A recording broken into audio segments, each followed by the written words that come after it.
Quilòmetre Zero ha reunit talent de proximitat amb 6 curtmetratges de ficció i un documental, propostes cinematogràfiques que aborden qüestions com les relacions humanes, la memòria, la família o el pas del temps.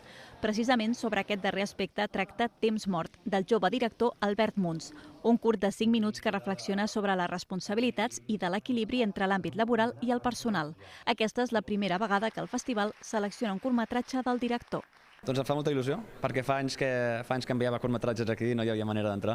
Per tant, que sigui amb aquest, a més, això, que hi ha molta gent amb qui ens estimem molt com a equip i que treballem sempre molt plegats, que puguem estar aquí junts en això és un dia molt gran. La ciència-ficció també té un espai en aquesta sessió de la mà de Cèlia Galan, amb el curtmetratge Ginoide. La directora repeteix a Filmets després del seu pas en Paraller. En aquesta ocasió, Galan ens presenta una proposta distòpica on dues desconegudes participen en un experiment per determinar quina de les dues és una ginoide, és a dir, un robot humanoide d'aspecte femení.